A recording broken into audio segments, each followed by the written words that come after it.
Conjugare, Centro Português de Apoio à Pesquisa Científica e à Cultura. Acreditamos que as ciências e as artes mudam o mundo. O conhecimento transforma, e isso nos motiva. 14ª Jornada Virtual Internacional em Pesquisa Científica, com o tema Educação, Cultura e Poder. Então, boa noite. Me chamo Lucas Salgueiro Lopes e essa pesquisa é um recorte da minha tese de doutorado, né? E eu venho aqui apresentar, junto ao meu orientador, professor Arthur Viana Ferreira, onde nós fazemos parte do programa de pós-graduação em Educação, Processos Formativos e Desigualdades Sociais da Universidade do Rio de Janeiro. Bom, a gente está trazendo um pouco dos resultados, que a gente chama também de impressões parciais, do que a gente vem fazendo, principalmente em torno da pedagogia social favelada. Vocês vão ver que um dos maiores objetivos nesse trabalho é sistematizar esse campo, é trazer um pouco do que já vem sendo feito na prática, trazendo como teoria. E aí, hoje eu vou mostrar um pouco, até em complemento a apresentações que eu já realizei nesse mesmo evento, em suas edições anteriores, dos primeiros resultados que a gente vem colhendo. Lembrando que é uma pesquisa em desenvolvimento que tem um término previsto para o começo, né, de 2028. Bom, vou primeiro começar fazendo algumas contextualizações. Quando a gente fala de favela, a gente está falando de um fenômeno. Não é uma localidade específica, não é só sobre espaço, não é só sobre território, não é só uma condição econômica, mas um fenômeno social. E a gente entende que o fenômeno se iniciou no Rio de Janeiro, principalmente ali na virada do século XIX para o XX, entendida também como uma continuidade do fenômeno dos quilombos, dos cortiços, que são anteriores. Isso vem muito da interpretação do Andrelino Campos, que a gente cita aí, e que também tem como consequência que vários estigmas que são dessa população anterior, dos quilombos, dos cortiços, ainda são sentidas na população favelada. Então, a gente tem uma transmutação socioespacial aqui, de um território estigmatizado, muitas vezes marginalizado, mas também no âmbito que a gente pensa um território potente, como os quilombos eram, como os cortiços eram, também a favela. Então, a gente pensa aqui que a gente tem também uma lógica nas favelas que é através de um paradigma da potência, não só da falta. Então a gente pensa que essas margens sociais, aqui a favela, mas poderiam ser outras margens sociais, também geram ações de resistência, de protagonismo na ocupação das cidades, na resolução de problemas sociais como um todo, entre elas a educação. Então, como tem nessa situação da Mariana Gonçalves, aqui a gente tem a favela não como objeto de pesquisa, mas é de onde se parte e também pode ser entendido como uma perspectiva, um recorte para onde a gente quer chegar. Então, é o lugar da onde a gente parte para onde a gente quer chegar, tanto de forma epistemologicamente falando, quanto em resultados sociais palpáveis. E aí a gente tem, então, pensando nesse primeiro contexto, alguns pressupostos. Primeiro, que é possível sistematizar uma perspectiva epistemológica para a pedagogia social, ou seja, aquele campo da educação que está no rol das ciências da educação, que pensa principalmente as práticas sociopedagógicas, aquelas ações sociais, educativas, que são voltadas geralmente para fora da escola, do currículo dito formal. Então, a gente sistematiza uma perspectiva epistemológica nova para esse campo a partir das experiências das favelas brasileiras, mais especificamente aqui do Rio de Janeiro e de São Gonçalo.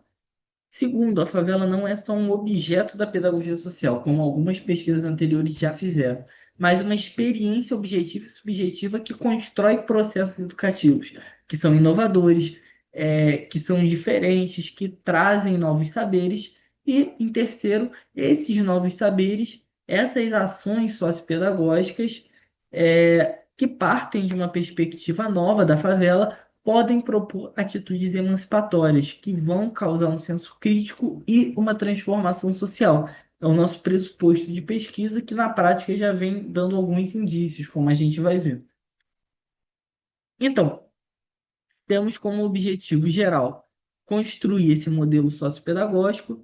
A gente poderia utilizar o sistematizar também, mas eu estou dizendo aqui construir, já que é um termo que, apesar de existir na prática, não é um termo utilizado na academia, é a gente que vem propondo.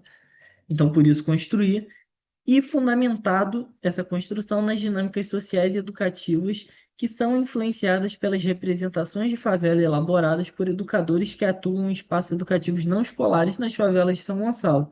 Basicamente, a gente utiliza a teoria das representações sociais, entende as representações que os educadores que atuam nas favelas têm sobre ela e como que essas representações geram, de alguma maneira, dinâmicas sociais próprias, dinâmicas grupais, e dentro disso acabam criando, né, todo um arcabouço de praxis. Bom, é o que a gente pensa aqui, e ajuda, como eu estou falando, os objetivos específicos, né, a entender desenvolvimento de atitudes, a analisar as marcações sociais nessas práticas, a refletir criticamente sobre práticas educativas, e daí por diante. Resumindo isso tudo que eu vim falar até agora, a gente tem esse esquema que eu já venho usando quase desde o começo da pesquisa.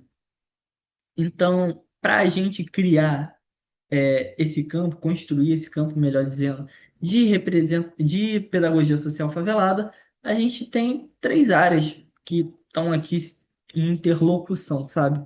A pedagogia social, de vertente crítica, que vem das ciências da educação, a teoria das representações sociais, pensando representações sociais de favela, dialogando com a psicologia, e a lógica das experiências sociais e educativas em favelas, onde a gente dialoga com a fenomenologia, com a sociologia e com a história, principalmente a fenomenologia, no âmbito filosófico da coisa. E aí as considerações parciais, o que a gente já conseguiu descobrir, principalmente nesse segundo ano de pesquisa, 2025. Na nossa revisão bibliográfica que a gente já realizou, e é uma revisão bibliográfica que falou principalmente da favela como perspectiva em relação à pedagogia social, mas também em relação às representações sociais. A gente vê uma baixa incidência de pesquisas que tenham a favela como foco principal. Apesar de tudo, não é um campo que é tão bem debatido. A gente pesquisou isso em anais de eventos de pedagogia social, psicologia social, e não é algo que aparece tanto, mesmo em comparação com outros temas marginais. E principalmente aqueles que aparecem, que são poucos, a gente tem ainda uma necessidade grande de aprofundamento da perspectiva de pessoas que estejam envolvidas diretamente com a favela, pessoas que vivem em favelas, pessoas que têm origem em favelas, pessoas que atuam. Geralmente a favela é vista quase sempre com uma visão de fora.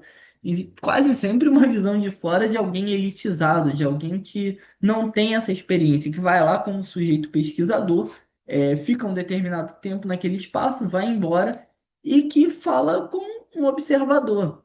Então a gente já está aqui propondo uma coisa diferente. Em primeiro lugar, porque a gente parte das representações e das impressões dos educadores que já atuam nesse local, mas também, no meu caso, como pesquisador, que nasci em favela de São Gonçalo, sou um morador, e que estou envolto dessa cultura, desse contexto, entendendo não com uma visão de fora para dentro, mas algo que vai fazer também a nossa ideia de compreender esse fenômeno para além da falta, para além da perspectiva negativa, e sim da perspectiva cotidiana que a gente quer pensar. Então a gente vê isso como uma necessidade, porque se fala pouco de favela, academicamente falando, no campo da pedagogia social e da representação social, e quando se fala quase sempre pela falta e quase sempre por alguém de fora. Curiosamente, quando nos poucos trabalhos que eu vejo de alguém que é da área, de alguma maneira, da área da favela, quase sempre são as que são deslocadas dessa lógica de falar do fenômeno favela pela falta. Quase sempre são pessoas de dentro que atuam ou que vivem, que falam algo diferente, mostrando mais ainda a necessidade que a gente tem, né, de mudar as vozes. Segundo, nas reflexões teóricas que a gente já fez e que a gente foi pensando, a ideia de tratar a favela também como um diálogo que não é só pelo material bibliográfico, mas por expressões artístico-culturais. Então a gente tem tentado introduzir nesse trabalho as músicas, a literatura, a produção cinematográfica, coisas que já dialogam sobre a favela e sobre a realidade da favela, principalmente de quem vive esse contexto, somando também não só o material de pesquisa, porque dá para falar de favela não só por artigo, por tese, por dissertação, e a gente está procurando dialogar em relação a isso.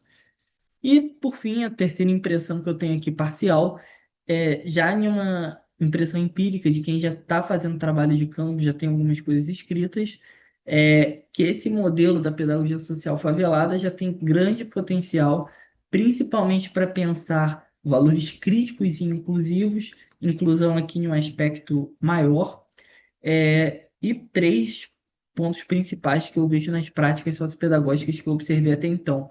Primeiro, uma educação muito pautada na coletividade, na ideia de coletivo, onde todos se educam, onde o professor é mais mediador do que protagonista do saber. A ideia da afetividade, não pensando só no afeto, mas afetividade no sentido do sentimento.